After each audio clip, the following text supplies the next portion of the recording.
செல்லாமலும் துன்மார்க்கர் வழியினில் நில்லாமலும் இருப்போன் வாழ்வடைவான். அவன் செய்வதெல்லாம் வாய்க்கும். இருப்போன் வாழ்வடைவான். அவன் செய்வதெல்லாம் வாய்க்கும். தீயோரின் பாதையில் செல்லாமலும் துன்மார்க்கர் வழியினில் நில்லாமலும்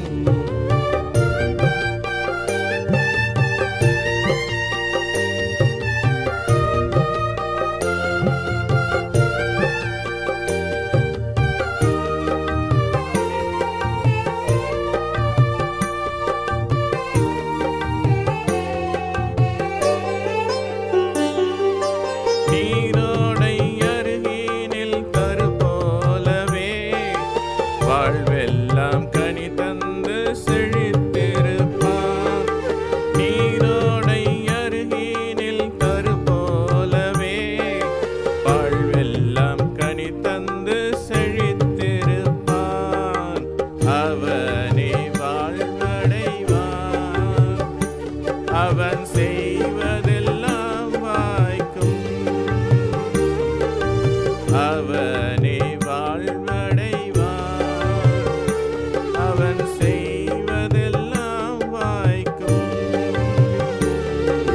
தீயோரின் பாதையில் செல்லாமலும் துன்மார்க்கர் வழியினில் நில்லாமலும்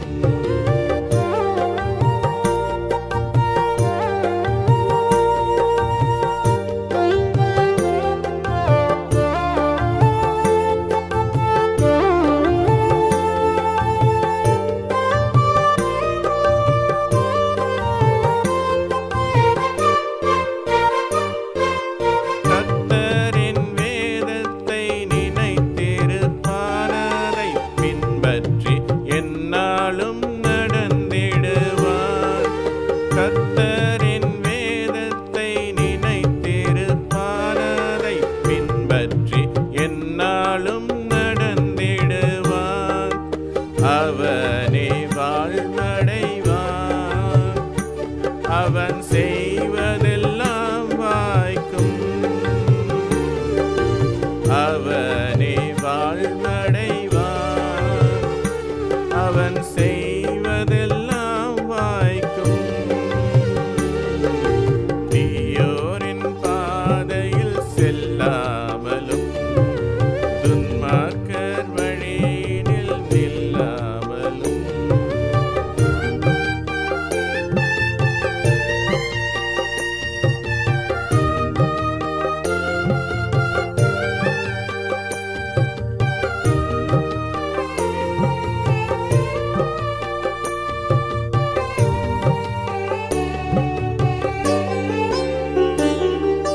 நிந்தனை செய்வோர்க்காய் வேண்டிடுவார்.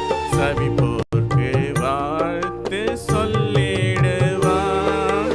நிந்தனை செய்வோர்க்காய் வேண்டிடுவார். சபிப்போர்க்கு வாழ்த்து சொல்லிடுவான். அவனே வாழ்வடைவான். அவன் செய்வதெல்லாம் வாய்க்கும்.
கர்த்தருடைய பரிசுத்த நாமத்திற்கு மகிமையுண்டாகட்டும். இன்றைய தினத்திலும் தியானத்துக்காக யோனா 2ஆம் அதிகாரம் 10ஆம் வசனத்தை எடுத்துக்கொள்ளலாம். கர்த்தர் மீனுக்கு கட்டளையிட்டார், அது யோனாவை தரையிலே கக்கிவிட்டது. அப்போ இதுலேருந்து என்ன பார்க்குறோம்? கர்த்தர் கட்டளையிட்டாதான் நம்ம ஒரு நெருக்கத்திலேருந்து விடுதலை பெற முடியும் என்பதை நாம் பார்க்கிறோம். அப்போ முதல்ல யோனாவுக்கு இந்த நெருக்கம் ஏன் வந்துச்சுன்னு பார்த்தோம்னா, கர்த்தர் சொன்னதை செய்யாமல் அவர் சமூகத்தை விட்டு விலகி அவர் என்ன பண்ணுறாரு? யோனா 1:3 வாசிக்கிறோம். யோனா கர்த்தருடைய சமூகத்தினின்று விலகி தர்சீசுக்கு ஓடி போகும்படி எழுந்து. அப்போ அவர் நினிவேக்கு போக சொல்லும்போது தர்சீசுக்கு போகிறதுக்கு அவர் இது பண்ணுறாரு, ஓடி போகிறாரு. அப்போ ஆண்டவர் சொன்னதை செய்யாமல் அவர் சமூகத்தை விட்டு விலகி ஓடி போன காரணத்தினால அவர் என்ன செய்தார்? மீன் வயிற்றுக்குள் போகும்படியான ஒரு சூழ்நிலை ஏற்பட்டது. அந்த நெருக்கத்துல அவர் என்ன பண்ணுறாரு? மீன் வயிற்றுக்குள்ள, அதாவது அது வெளியே கக்குமா இல்லையான்னு அவருக்கு தெரியாத ஒரு சூழ்நிலைக்குள்ளே தான் இருக்கிறார். அப்போ அந்த நெருக்கத்தின் மத்தியில் அவர் என்ன செய்கிறாரு? 5 காரியங்களை அவர் செய்கிறார். இப்போ நம்மளும் நமக்கும் சில நெருக்கங்கள் வரும், பிரச்சனைகள் வரும்.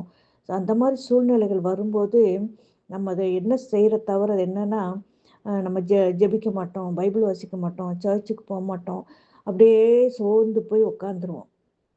அப்படி இருந்தோம்னா நம்ம அந்த நெருக்கத்துலேருந்து வெளியே, பிரச்சனையிலேருந்து வெளியே வர முடியாது. இங்கே யோனா என்ன செய்கிறாருன்னு பார்த்துட்டு நாம் அப்படி செய்யும்போது நம்ம கர்த்தரிடத்துலேருந்து விடுதலை பெற்றுக்கொள்ளலாம். அவர் செய்கிற முதல் காரியம் என் நெருக்கத்தில் நான் கர்த்தரை நோக்கி கூப்பிட்டேன். இப்போ அவர் என்ன செய்கிறாரு? முதல்ல ஜெபிக்கிறார், கர்த்தரை நோக்கி கூப்பிடுறார். அப்போ நம்ம என்ன செய்யணும்?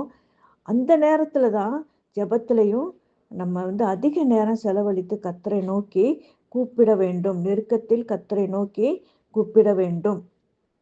அடுத்து பார்த்தோம்னா 9ஆம் வசனத்தில், நானோவனில் துதிகளின் சத்தத்தோட உமக்கு பலியிடுவேன். 2வது என்ன சொல்றாரு? ஆண்டவருக்கு துதி செலுத்த வேண்டும். துதி செலுத்தும் போது கர்த்தர் என்ன செய்வாரு? அந்த சூழ்நிலை ஒருவேளை துதிக்க முடியாத சூழ்நிலையா இருக்கலாம், ஆனாலும் கர்த்தரை நோக்கி துதிக்க வேண்டும். 3வது அவர் என்ன செய்கிறாரு? அதே வசனத்தில், நான் பண்ணின பொருத்தனையை செலுத்துவேன். அப்போ நம்மளும் எத்தனையோ சில சூழ்நிலைகள் மத்தியில் சில பொருத்தனைகளை செய்திருப்போம். இப்படி இருப்பேன், கோவப்பட மாட்டேன், சண்டை போட மாட்டேன், இல்லை இந்த கர்த்தருக்கு பிரியமில்லாத காரியத்தெல்லாம் செய்ய மாட்டேன்னு சொல்லி நம்ம சின்ன சின்ன பொருத்தனைகள் செய்திருக்கலாம். அதையெல்லாம் என்ன செய்யணும்? சரி செய்து அந்த காரியத்தை செய்ய வேண்டும். அடுத்து கர்த்தருடைய பிரசன்ஸ், அதாவது அவர் சொல்கிறார் பார்த்தீங்களா, நான் என்ன செய்வேன்? கர்த்தருடைய ஆலயத்துக்கு போவேன்னு சொல்கிறார், உம்முடைய பரிசுத்த ஆலயத்தை நோக்குவேன்னு சொல்கிறார். அப்போ நம்ம என்ன செய்யணும்? கர்த்தருடைய சமூகத்துக்கு, கர்த்தருடைய ஆலயத்துக்கு போய் கர்த்தருடைய சமூகத்தில் நம்ம நம்முடைய காரியத்தெல்லாம் ஊற்ற வேண்டும். எப்படி அன்னாள் கர்த்தருடைய சமூகத்தில் போய் ஊற்றின போது பதிலை பெற்றுக்கொண்டாலோ, அதே போல் நம்ம என்ன செய்யணும்? கர்த்தருடைய சமூகத்துக்கு ஓடி போய் ஆண்டவருடைய சமூகத்தில் நம்முடைய இருதயத்தை ஊற்ற வேண்டும். அடுத்து அவர் என்ன செய்கிறாருன்னா, விசுவாச அறிக்கை செய்கிறார். அதாவது அவர் மீன் வயிற்றுக்குள்ளே தான் இருக்கிறாரு. மீன் கக்குனாதான் அவர் உயிர் பிழைக்கவே முடியும். ஆனால் மீன் வயிற்றுக்குள்ளே இருக்கும்போதே அவர் என்ன செய்கிறாரு? ஆண்டவர்கிட்ட சொல்கிறாரு, என் தேவனாய் கர்த்தாவே, நீர் என் பிராணனை அழிவுக்கு தப்புவித்தீர்னு சொல்கிறார். அந்த விசுவாச அறிக்கை, இந்த சூழ்நிலையிலேருந்து என்னை தப்புவிப்பீர், இதிலேருந்து நான் விடுதலை பெறுவேன் அப்படின்னு சொல்லி ஒரு விசுவாச அறிக்கை செய்ய வேண்டும். கர்த்தர் நிச்சயமாக எனக்கு விடுதலை கொடுப்பாரு, தப்புவிப்பார் அப்படின்னு சொல்லி நம்ம விசுவாச அறிக்கை செய்ய வேண்டும். இந்த 5 காரியங்களையும் நம்ம செய்யும்போது நம்ம கர்த்தர் நம்மளுடைய சூழ்நிலையை பார்த்து அதுலேருந்து ஒரு விடுதலை கொடுப்பார். ஏன்னா அவர் கட்டளை இட்டாதான் அந்த மீன் என்ன செஞ்சு அவரை கக்கி விட்டது. அதே போல் கர்த்தர் கட்டளை இட்டாதான் நம்ம இந்த சூழ்நிலையிலேருந்து விடுதலை பெற முடியும். அதனால் நெருக்கத்தின் மத்தியிலே நம்ம விண்ணப்பம் செய்ய வேண்டும், துதிக்க வேண்டும், பொருத்தனைகளை சரி செய்ய வேண்டும், கர்த்தருடைய ஆலயத்துக்கு ஓடணும். அடுத்தது விசுவாசி அறிக்கை செய்ய வேண்டும். இந்த 5 காரியத்தையும் செய்யும்போது கர்த்தர் எந்த பிரச்சனையா இருந்தாலும் அதிலிருந்து விடுதலை கொடுக்க அவர் வாக்கு கொடுத்திருக்கிறார். கர்த்தருக்கே மகிமை உண்டாகட்டும்.